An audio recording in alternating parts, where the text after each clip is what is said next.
Hey guys, today it's not Armageddon.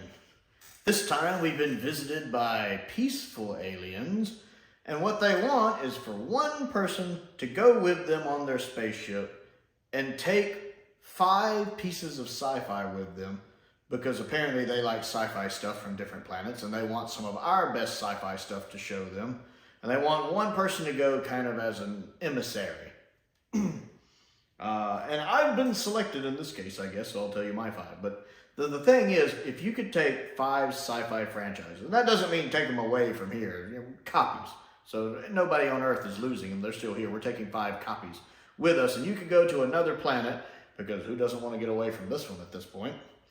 And you could take 5 sci-fi properties that you enjoy and that you think this other alien culture would enjoy. Which 5 franchises would you take, and why?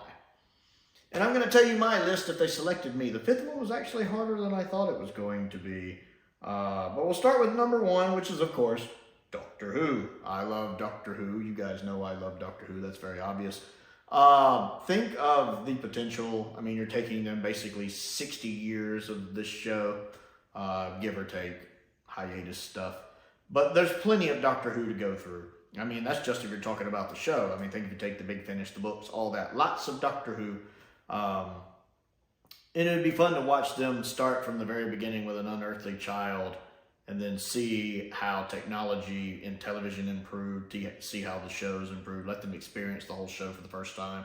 That'd be a lot of fun, I think. Number 2 on the list is Star Trek. I do like Star Trek a lot. And again, you have a lot of stuff. Now, to be fair, I would take nothing after 2009. Nothing. Nothing after 2009. It would go from 1966 to the J.J. Abrams' first movie. That's all I'm taking. They would be like, is that all? I'd be like, yes. They stopped making Star Trek after 2009. They don't do any, no. We thought no. So there'd be no Discovery, no Prodigy, and no other junk. We would take everything from 1966 to 2009. That's it, we're good. Because I do love Star Trek. I love the original series. I love The Next Generation. I love most of the movies. I really like Deep Space Nine. I enjoy Voyager. And I like Enterprise, especially the last 2 seasons of Enterprise.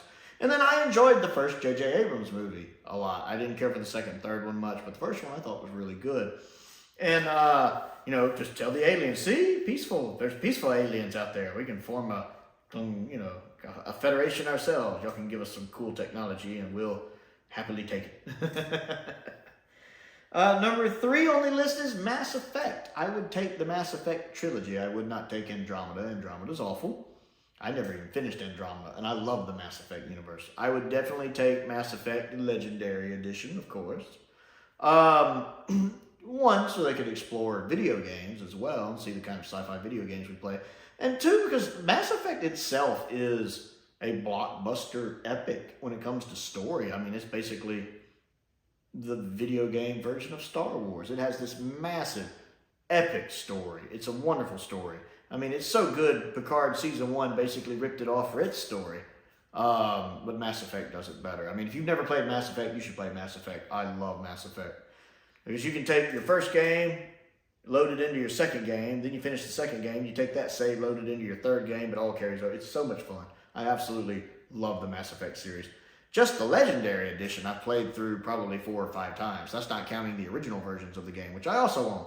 I've played through this a lot. I've been male shepherd, I've been female shepherd, I've been several different classes. The last couple times I played through, I finally started changing classes because I'd always been the soldier class. Always the soldier class. So it was neat going through as the adept, going through as the infiltrator. I tried going through as the vanguard, but that's not my playstyle at all. The vanguard in 2 and 3 is up close and personal with a shotgun.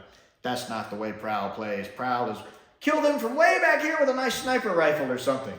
Because up there is where they are.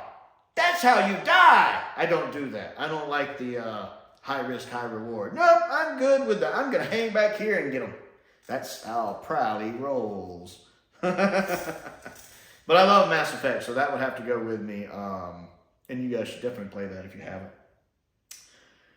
Number 4 on the list is, of course, Babylon 5. I have mentioned on here Babylon 5 is my favorite series. If you've never seen Babylon 5, you should. It is the best character development I've ever seen in television. Ever.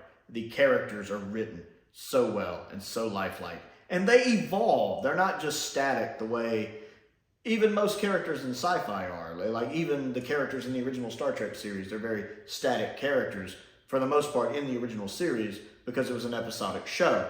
Babylon 5 was serialized. At a time when that wasn't big, because Babylon 5 ran from well, including its pilot, 93 to 98. And it was 5 seasons, which is what it was planned to be, 5 seasons. And it had a definite beginning, middle, and end that was originally conceived in the idea. It was a serialized story, and it's groundbreaking. It's such good storytelling. And the characters, none of the characters are where they were at the end of the story compared to where they were at the beginning. That sentence came out really weird. None of the stories end up in the same place they started. If they start the series here, they end up in a totally different place. And it's nice to see how the characters grow, because a lot of them go in ways you would never expect, and it feels so organic, and the actors playing them do such a good job. I love Babylon 5. The special effect, it was the first sci-fi series to do all of its spaceship effects in CGI as well, which is groundbreaking for the time. They look a bit dated now, but they're groundbreaking for the time, and they hold up fine in my opinion. And the Blu-ray of it is actually coming out in December. They're finally releasing Babylon 5 on Blu-ray. I'm super excited about that. I will definitely be picking that up. And I just recently watched The Road Home, it's here somewhere. The new animated release, actually, they just did. Bringing back the surviving actors. Continuing the story of John Sheridan. Really, really good. If you've never seen Babylon 5, I highly recommend it. It is the one sci-fi show I love even more than Doctor Who, which should tell you something. And 5th place on the list, this one might come a little out of left field. People probably thought I was going to say Star Wars, but the sequel trilogy and Disney have kind of ruined Star Wars for me, to be honest. I still like the original movies. I still like the prequels, but I hate the sequel trilogy with such a passion. I never really got into Clone Wars or Rebels. I don't really care much for Ahsoka, although I do think Rosario is doing a great job playing her. She's so good in that role. Because I liked her in Mandalorian, and I like Ahsoka as a character. I do enjoy The Mandalorian, I will admit that. All 3 seasons of The Mandalorian I've liked, and I actually enjoyed the Tales of the Jedi miniseries a lot too. But Star Wars just isn't as high on my list now, and my enthusiasm for it's kind of gone. Now, the one I'm going to pick for last is actually the Twilight Zone, the original Rod Serling Twilight Zone.